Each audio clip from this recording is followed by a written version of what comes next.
أعوذ بالله من الشيطان الرجيم بسم الله الرحمن الرحيم يا أيها الذين آمنوا كتب عليكم الصيام كما كتب على الذين من قبلكم لعلكم تتقون صدق الله العظيم. My respected brothers and sisters, the month of Ramadan is fast approaching, and if we look into the word Ramadan itself, it is derived from the word Ramadan, which in Arabic language means scorching, something which burns. So the month of Ramadan is originally the month which is very hot sometimes, but at the same time this is the month in which Allah subhanahu wa ta'ala burns and purifies the sins of human beings, the believers, as well as the Muslims. They burn some calories also. So the ideology or the philosophy of the month of Ramadan is physical as well as spiritual purification. And Allah subhanahu wa ta'ala, He has told us through Prophet alayhi salatu wassalam that man sama Ramadana imanan wa ihtisaban ghufira lahu ma taqaddama min dhanbi. The person who is conscious about the month of Ramadan al-Mubarak and is able to strengthen his or her iman and increase his or her hope with Allah subhanahu wa ta'ala that He is my Mawla, and when I will show my earnest desire for His forgiveness, He will definitely will forgive me. That person comes out of the month of Ramadan as if he or she has come out of the womb of one's mother. So therefore, my brothers and sisters, when we are thinking about our schedule changes, when we are planning for the month of Ramadan, this first act of philosophy or the ideology of Ramadan must be on our mind, that we are going to enter into the month of Ramadan with this pledge that inshallah, with the grace of Allah subhanahu wa ta'ala, I will do whatever I can to purify myself from every kind of sin and come out of this month as the gold comes out of the scorching heat and fire. Because gold is pure, as the believer or the person of Iman is pure. But because of some impurities, there is some kind of mixture with the gold. So when you put it in the fire, you burn it, all the dust, the impurities, they are removed, and the gold comes out pure and shiny. So we need to come out of the month of Ramadan, as the Prophet ﷺ said, غُفِرَ لَهُ مَا تَقَدَّمَ مِنْ ذَنْبِهِ. Purified and innocent as if we are given a new life. And how can we attain it? Allah subhanahu wa ta'ala has told us لَعَلَّكُمْ تَتَّقُونَ, by means of increasing your God consciousness, your taqwa. Now what is taqwa? We talk about taqwa all the time. And we, mashallah, every time we talk about the religiosity, every act of a Muslim we say it is to increase the taqwa, the mashallah God consciousness. But when somebody asks Sayyidina Ali radiallahu ta'ala, Ya Amir al-Mu'mineen, what taqwa? Wa Amir al-Mu'mineen, Sayyidina Ali radiallahu ta'ala, what is the definition of taqwa? Sayyidina Ali radiallahu ta'ala, taqwa al-amal bil-tanzih, wal-khawf min al-jalil, wal-qana'atu bil-qalil, wal-isti'dad li-yawm al-rahim. He defined it into 4 categories. The first category of taqwa starts with believing that the Quran is the book of Allah subhanahu wa ta'ala. This is the commandment of Allah subhanahu wa ta'ala, and I'm supposed to listen to what Allah subhanahu wa ta'ala commands me in the Quran and through the Sunnah of Rasulullah sallallahu alayhi wa sallam. Al-amal bil-tanzih. So when a person starts listening to the commandments of Allah subhanahu wa ta'ala, that is the beginning of taqwa. Now it leads to the fear of Allah subhanahu wa ta'ala, al-khawf min al-jalil, because He is Allah Jalla Jalaluhu. He is the most glorified and the most powerful authority in this existence and the life to come. So to have this kind of khawf that somehow I'm going to go and see him, I will have the encounter with him, and he's going to make me responsible for whatever I say, do, or even express. So therefore, the khawf is the middle of taqwa. But then it leads to al-qana'atu bil-qaleel. The person's heart becomes satisfied with whatever Allah subhanahu wa ta'ala gives him or her, even if it is little. And even if a person is given a lot, a person does not spend left and right, does not become extravagant, does not become a person of show-off, who is just showing off his or her bounty. But the person starts living with the utmost little, whatever is essential for him or to her to survive. وَالْقَنَاعَةُ بِالْقَلِيلِ.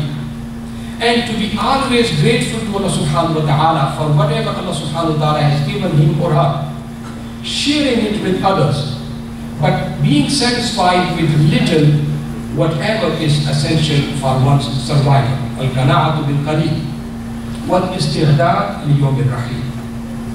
Then to make sure that I am and you and everybody else is preparing for the day of judgment, for the encounter with Allah subhanahu wa ta'ala. And my brothers and sisters, our journey towards Allah subhanahu wa ta'ala is فَفِرُّوا إِلَى اللَّهِ.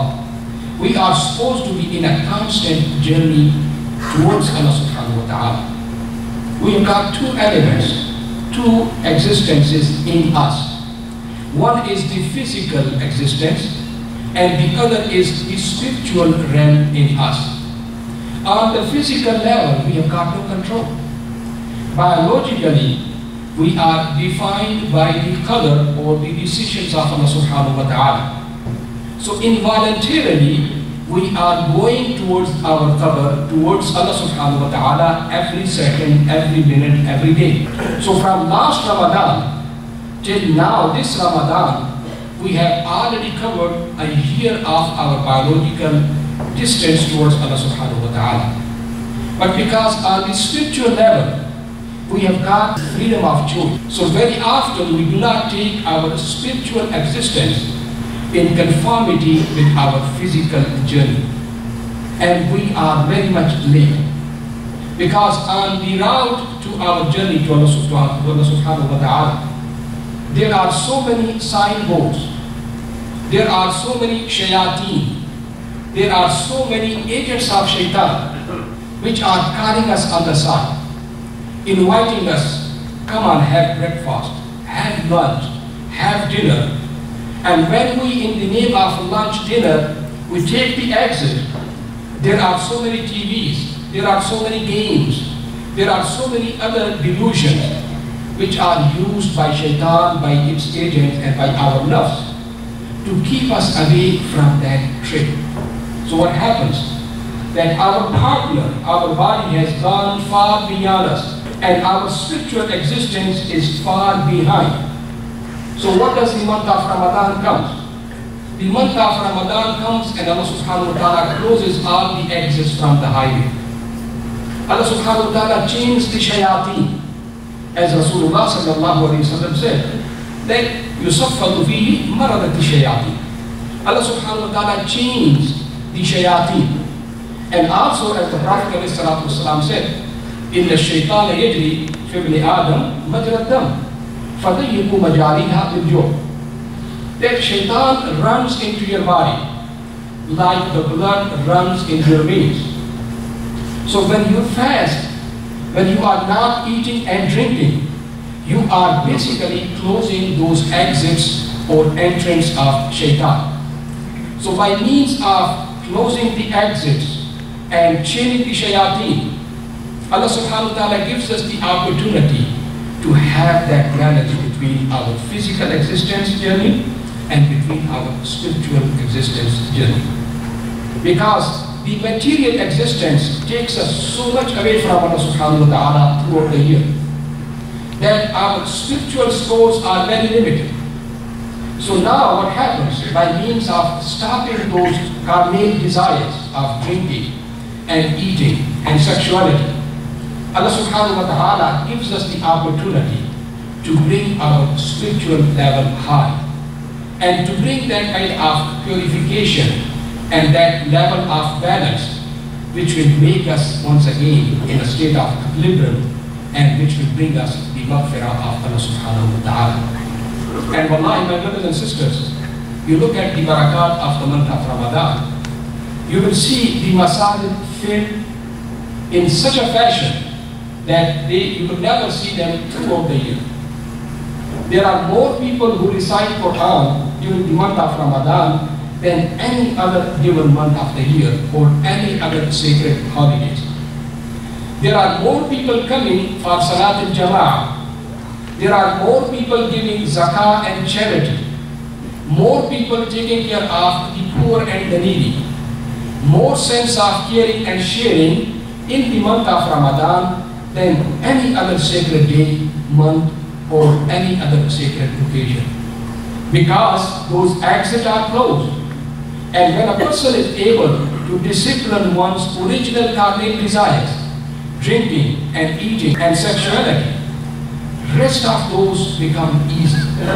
And I can tell you, my brothers and sisters, sometimes we don't understand, but the eating part and the drinking part, this is what is the source of every evil you can imagine.